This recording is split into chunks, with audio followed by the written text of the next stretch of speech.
The meeting has been recorded, great. My PhD project focuses on dissipating system for seismic protection of historic masonry structures. So historic buildings do need protection against seismic action, and we see what happens after a seismic event in many regions. For example, in Italy, in the picture 1 and 2, you see the results of partial or total collapsing of the facade of churches after the seismic event of 2016 in Norcia and in 2009 in L'Aquila. And in picture number 3, you can see the damages on the Christ Church in New Zealand. So what actually we see after a seismic event is the severe disconnection between walls that are originally connected one to each other, and they separate from each other, and they start behaving independently. So this happens when we don't have a strong connection between walls. Historic buildings often do not have, well, basically they are like very ancient buildings. They were built centuries ago, so before any kind of anti-seismic provision. The connections are typically weak, and when horizontal loading, such as earthquakes, comes, they disconnect from each other, and local or global collapse can happen. So the strengthening connections, strengthening intervention needs to be put in place to actually reconnect back these walls. There are a number of anchoring systems and systems to prevent the local and global collapses of these structures.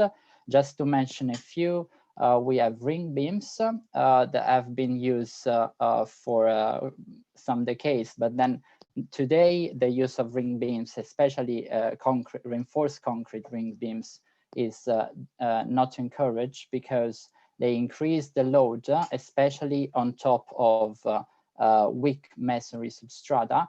And so they increase the inertial load coming from an earthquake. So actually they do more damages than the benefits they are designed to have.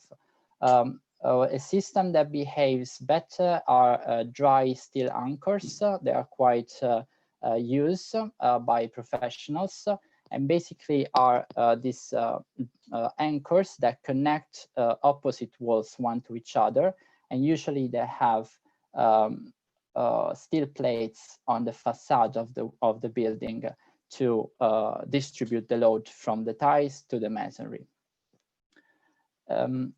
Regarding historical masonry structure, there is another point that you have to keep in mind, which is that your intervention cannot be too intrusive.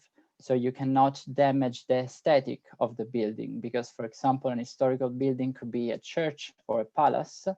So it has an aesthetic value.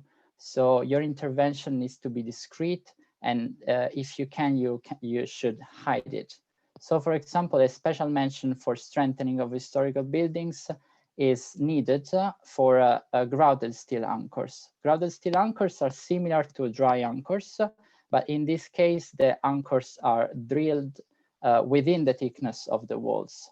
So you actually don't see them, and then you pour grout within the cavity so that actually you fill the gap between the anchor and the masonry, and you provide the stress distribution between the anchor and the masonry. One technology that actually works pretty well is the one that was developed by Syntec, which is a company in UK, in Wales actually. That's actually the sponsor of my PhD project. And in that case, the grouted system also has a mesh fabric sleeves around the rebar, so that actually when you pour the grout, it expands and it goes to fill all the voids that you might have in masonry walls. So in that case, the bonding between the anchor and the masonry is even stronger. But we know that modern codes, they actually encourage the use of systems that can provide also ductility and energy dissipation rather than only strength and stiffness. So the system that we've seen so far, ring beams and anchorage, they increase the strength and the stiffness locally. What has been developed in the last decades are also systems that try to provide energy dissipation and ductility. So for example, in some cases, you can come up with base isolation systems. They have been used for historic buildings in the USA and also in Europe. But that's you cannot always use them because you need to have very regular and strong foundations. So in some cases, especially for historical buildings, you might have very irregular foundations. Other systems, like for example, the one that was installed in the San Francesco Basilica in Assisi in Italy, was using shape memory alloys in combination to anchors to actually lessen the stiffness of the anchor when a seismic action was coming, and so allow for a controlled displacement. So controlled displacement is the key point here.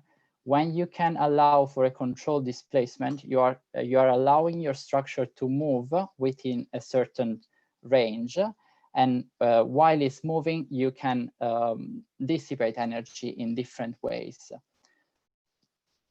So my research question was, can we design a strengthening system that is also easy to design, because differently from the shape memory alloys, maybe the material is not familiar to professionals. So actually the shape memory alloys, for example, they work fine, they are very efficient, but they are not used very much in real case scenarios because they might be expensive, they might be difficult to design. So can we design something that's also simple to control, simple to design, and is like tailored for historical masonry buildings, which means that is small and can be hidden within the structures, and also obviously provide energy dissipation capacity and ductility. So this is what we came up with, which is an improvement to a system that actually works very well and has been used for decades now, which is the anchoring system provided by Syntex. So it's an improvement of a grouting anchoring system. So in this case, rather than having a long unique element, you cut the grouted anchor in 2 bits, and you insert a friction-based dissipative device in the middle of these 2 portion of anchor. Then you can insert the whole portion within the connection of your masonry, of your building, of your historic buildings. And basically what will happen is that starting from an initial position, when the 2 walls are connected, as you can see on the left column, you see that there are 2 parts of the anchorage system and the devices in the middle. When an horizontal loading comes and the 2 walls want to separate from each other, what actually happens is that the device will allow for a controlled displacement that can be 2 or 3 centimeters. That the length depends on the actually on the design of the structure. And while it's doing that, the energy is dissipated by friction within the device.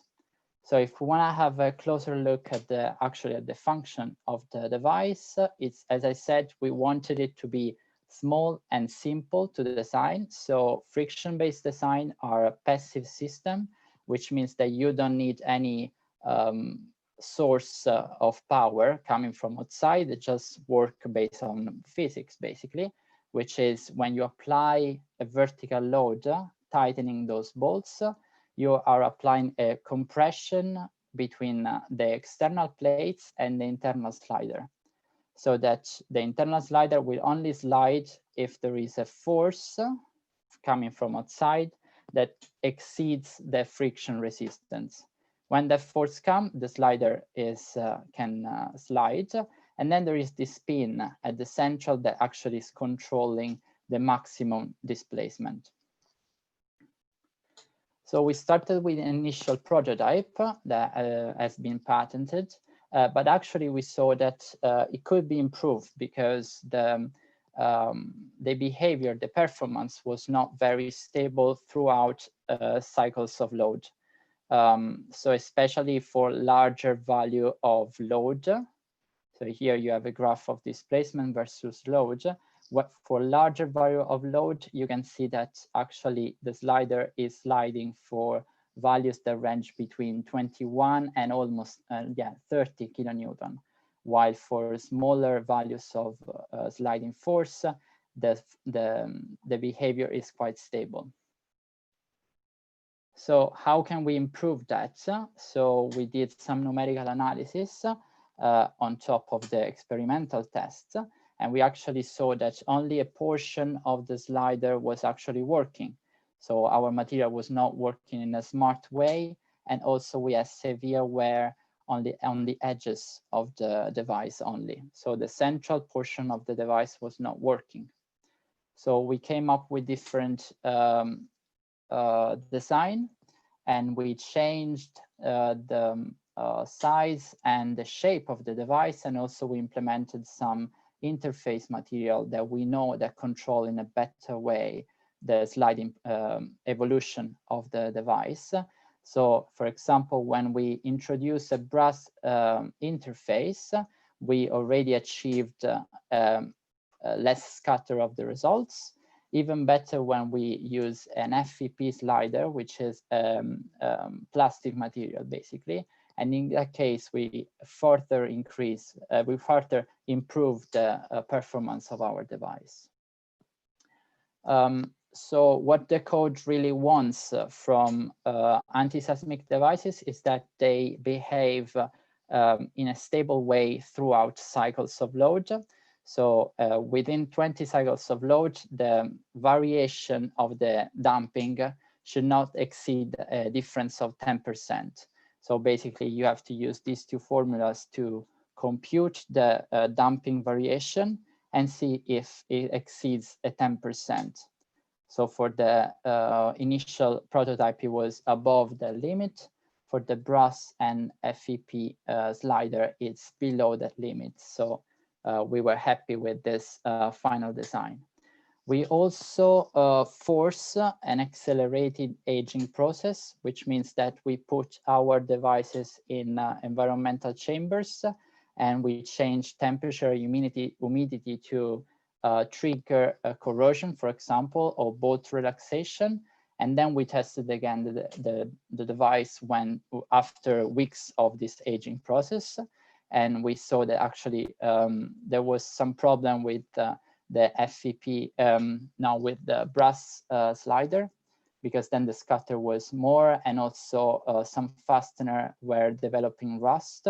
And so they were failing after few cycles, and we had to improve the fastening process. But for the FEP that doesn't require additional fasteners, we actually had good results. Then we moved to actually testing the whole system. So we did pull-out tests on the anchor connected to the device. And so here we're applying a force in this direction, and we saw that the force that we apply is transmitted to the device first. And this means that it is releasing some stress from the masonry, because the key point of the design of this device is that it has to start sliding before the maximum pull-out force of the grouted anchor is reached. So say, for example, that the maximum bonding capacity of the anchor is 30 kilonewton, then we want our device to start sliding for 20 kilonewton, so a smaller value of pull-out force. Now, the last stage of our testing is the one that we are currently performing in the School of Engineering in Cardiff, because they have large facilities, and we managed to build two T-shaped walls. And then we will actually today they are drilling the holes to insert the anchorage system with the device into the shaped wall, as you can see in the bottom left image. And then what we will apply a displacement. It will be a displacement control test. We will force the front wall to detach from the side wall and actually see if, as we want, the device will start sliding and preventing the pull out of the anchor in the front and side wall. So this is testing in time of Corona. So I'm not even allowed to be there. And because I'm a student from UCL, not from Cardiff School of University. So we'll probably also take advantage of that and ask for a live stream of the whole experimental thing. So we will probably provide a link for everybody who's interested to follow this experimental program. Regarding the numerical model, it was important to us to have a model of, for example, a church or a palace that was damaged from one of the earthquakes that happened so frequently, for example, in Italy. And so we decided to model a church in L'Aquila that suffered some damage from the 2009 earthquake. And we tested our system when it's installed in this kind of structure. The church suffered like severe damage, and you can see here the severe disconnection between the front wall and the side wall. So you can see here that they put some temporary strengthening system to prevent the facade from collapsing. You should know that after the earthquake, the facade didn't collapse globally, but the disconnection is quite severe, so it needs something to be strengthened. So we decided to test our strengthening system on this structure. So we use Abacus to model the two facades, the two walls, the facade and the side. And at the connection, we had interfaces to model the poor quality connection between the side and the facade. Then we had these longitudinal elements, which represent the anchor. As you can see, they are split in two parts for the front and for the side. And in the middle, there is the anchoring, the dissipative device. So what we were given the seismic acceleration that was recorded during the 2009 earthquake. And what we saw is that actually when the earthquake comes, the device will start sliding. As you can see here, you can follow from the red dot the displacement under constant load of the device that eventually will reach a final value of load and final value of displacement. So here you can see that it actually is pulling out. So actually in this case, the design was not well done because the sliding force was too small. And so the device was able to dissipate some kind of energy. When we were comparing this result with strength only system, we still had some advantage. So for example, the pull out was actually happening for a larger value of acceleration, 0.3 G rather than 0.1 G for traditional strengthening system, but the design needs to be improved. So speaking about the design, we have different options to have a static or a dynamic approach.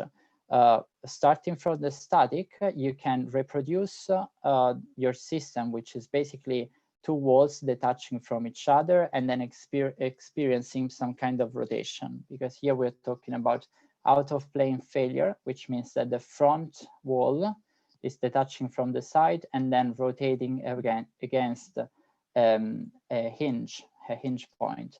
So for the static approach, you can find what are all the forces acting on your system on the facade in this case, and you can find for what lambda, which is a factor that multiplies the self-load of the masonry of the front wall, and you can actually then design for what value of force it will resist that acceleration. This is a static approach, which means that even if you follow along with incremental displacement, so that you have actually a theta which is increasing, and that will change lambda and will change F. And the F thus, which is the force that the dissipative anchoring system can provide, follows a force rotation law, which means that as you increase the load, the displacement or the rotation around point O, you have a different value of force. So as I said, it will initially have a linear behavior. Then when the external load will be equal to the slippage load of the device, it will behave. So it will behave as if you increase the displacement, you will have constant load. And then when you reach the final point when you reach the final point when you have the maximum displacement for your device, the whole system will behave as a normal strength, a normal grounded anchor, which means that you will have an increase in strength and then the final collapse. Conversely, if you want to do a dynamic approach, in that case, you actually find what's the rotation that comes up when you actually input a seismic acceleration. So you can write the equation of motion, and in UG you can have the evolution of the acceleration that depends on time. So the actual acceleration that you're considering. And since F thus will reflect what's the theta at this stage, you can solve numerically the equation and find out what's actually the whole evolution of your system.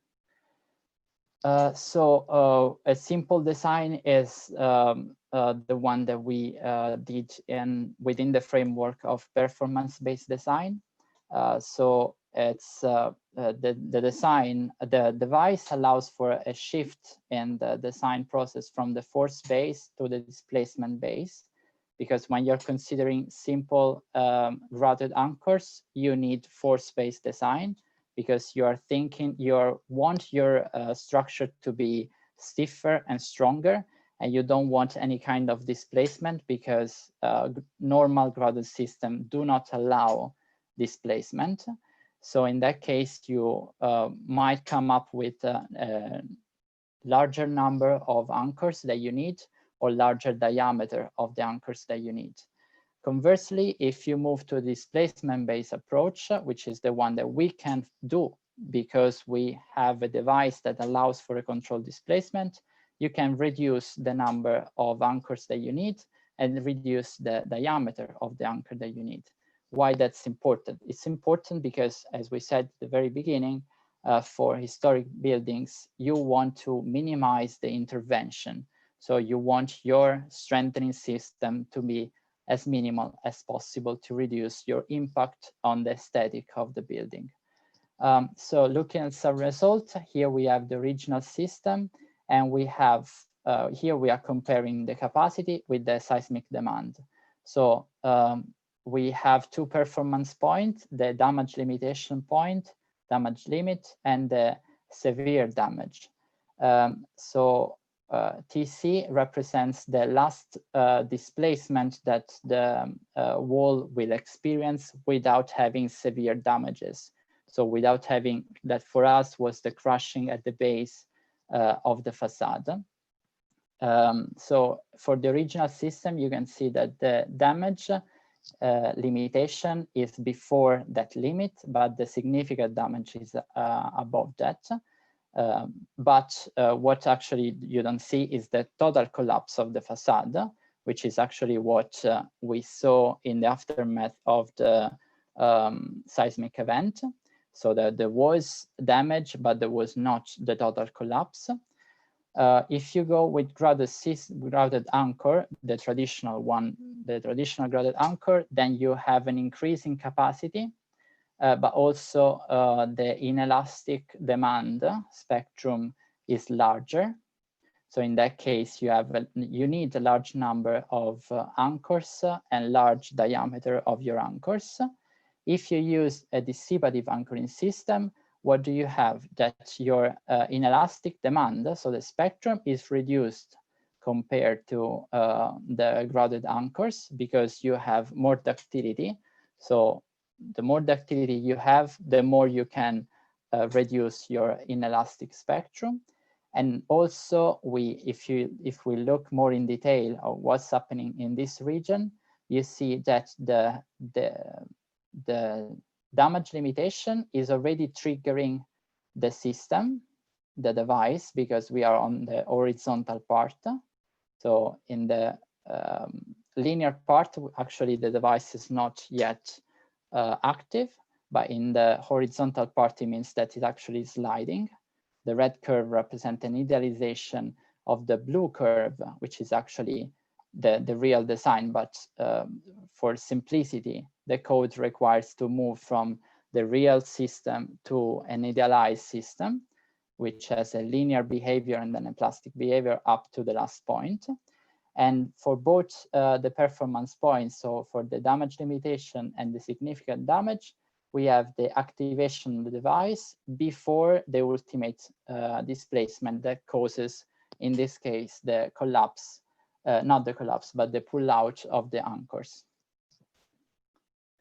So to conclude, we saw why it is important to have effective connection to improve the seismic performance of buildings.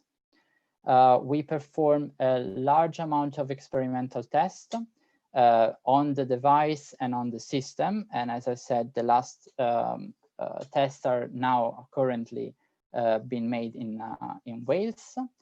We also perform numerical analysis to test our system in a real case structure. And we saw how using this kind of devices, you can move from a force-based design to a displacement-based design, which is encouraged by the normal code. That's how the modern coding wants the design to be done. So in performance, in displacement, rather than only in strength and stiffness and force. And also, we saw that when you increase the capacity, you reduce the seismic demand, which means that you can then have smaller anchors and you can reduce the number of anchors that you're installing. So with this, I conclude my presentation. I thank you, and I'm ready here for any question.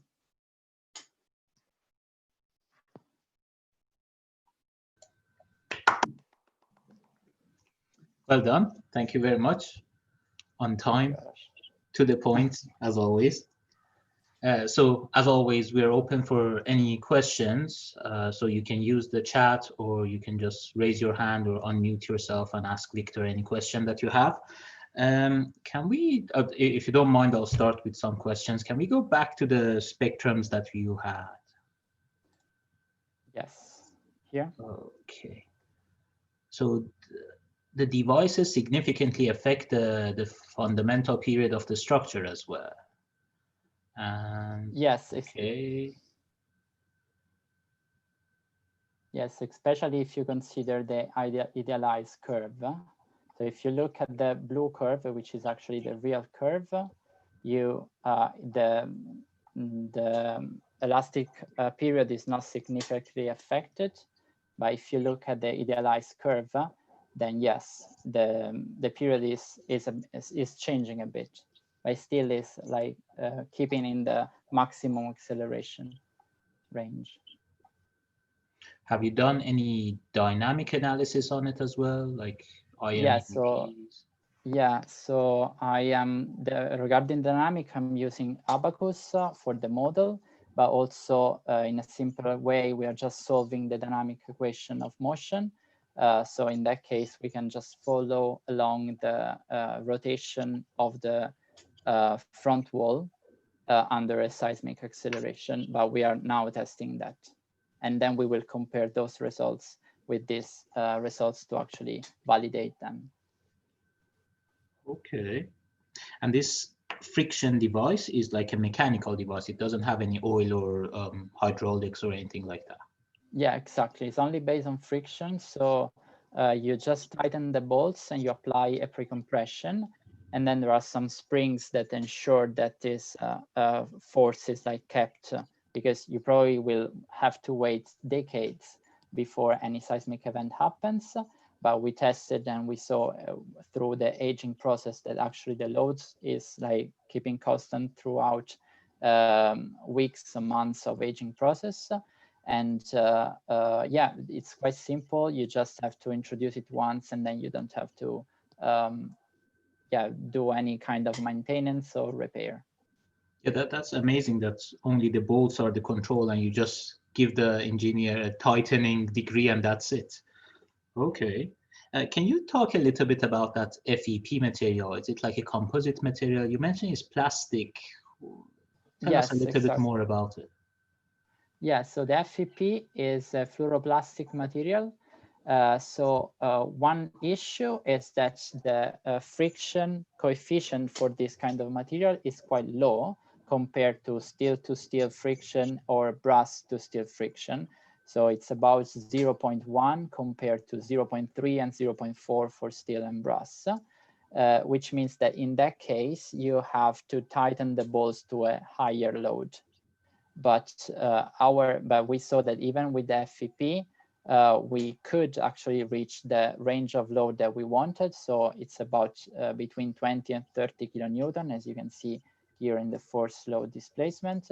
And one thing that you can actually achieve, which is great, is that there is no difference between the static friction and dynamic friction, which is something that you have and you expect when you have friction between metals.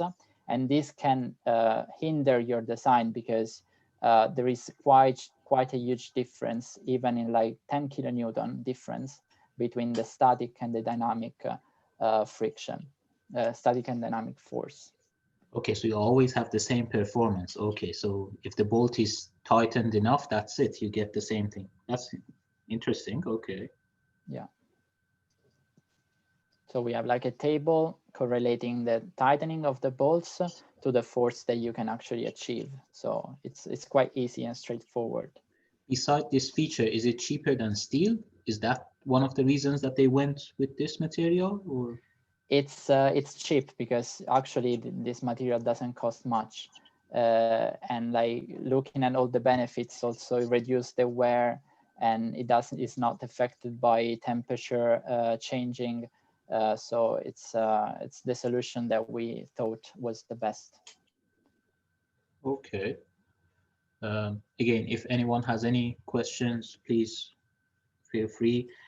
One question that I have is, how do you decide how many of these devices to put in parallel or in series, or is there a formulation for it, or is it just the judgment of the engineer who is doing the retrofitting? So for force-based design, originally for grouted anchors, it's like a tentative approach. So you start with one configuration and one diameter, you see what are the forces that you expect, and you see if actually your checks are, if you check your formulations. What we want to do for this device is actually to do a displacement performance or performance design, so that actually we decide for what displacement our structure can have, and then you decide how many device and anchors you will need, usually in a vertical line. So you will not put two of them on the same height, unless, I mean, you're considering one side wall and the opposite side wall on the other side. But yeah, it's a different change. It's a shift in the design process. Okay. Very looking forward to see like how the live experiments go, and hopefully you can stream it for us as well so we can see it as well. Marco has raised hand, so Marco, please. Yeah, just a quick question about the test you just mentioned. I was wondering, what's the scale of the test, and how much do you think they're representative of a real case study?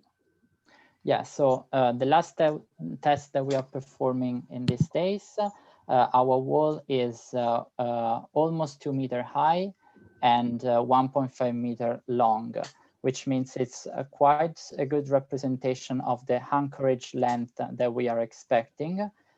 So that actually the results of this test should give us a good representation of the problem that we have of a real case installation of our design. That obviously can change, because in some cases maybe the thickness of the wall can be larger.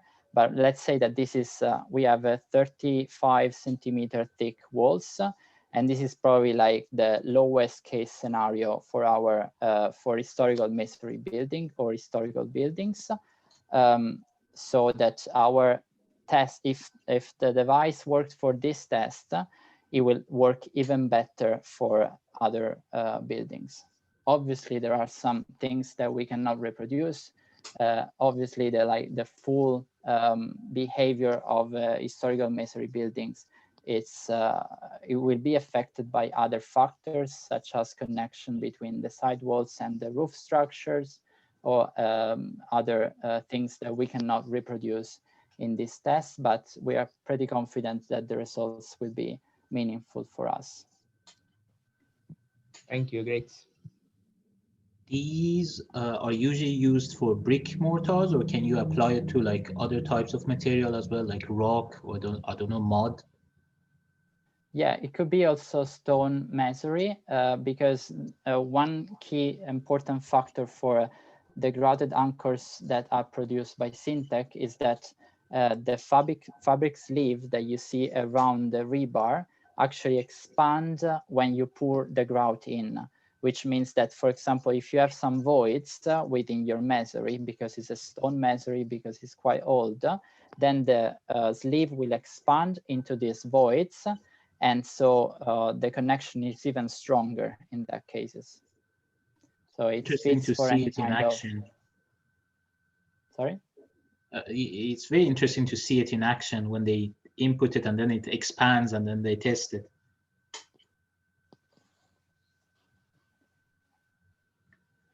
Okay. Yes, sorry, I think I cannot hear you. Okay, maybe you're back. Sorry. Can you hear us now? Yeah. Yes. I was just saying that it's very interesting to see that process, that they input these in the wall and then the connection expands, and then you see it in action as well. I'm looking forward to see the results of the green flooring system that you're going to test as well. Those are going to be in here East, yes? Yeah, those will be in here East, in the test rig facility that we have there. And yeah, we are now developing all the design for the flooring system. It's going to be 9 meters by 3, so it's a large scaling system. And yeah, we're also like, it's very interesting also from the environmental point of view. Looking forward, and congratulations, well done.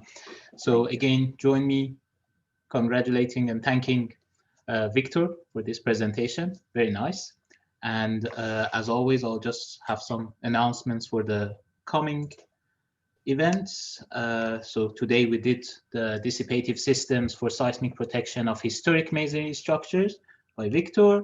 And in 2 weeks' time, on 16th of December, this will be our last event of 2020. We will be talking about advances and challenges in tsunami assessment of buildings and critical infrastructure by Dr. Marco Begueira. And I have another announcement as well. Very well done, and congratulations to Dr. Chen on submitting and finishing his PhD viva successfully on the topic of advancing ground motion modeling methodologies for improved seismic hazard assessment. Well done, Chen. I'm sure most of you know Chen, and Chen has affected our lives, specifically our MSc students' lives. She was a student of MSc of Earthquake Engineering, and she joined us in 2014, I think. So with all that, again, thank you very much for attending.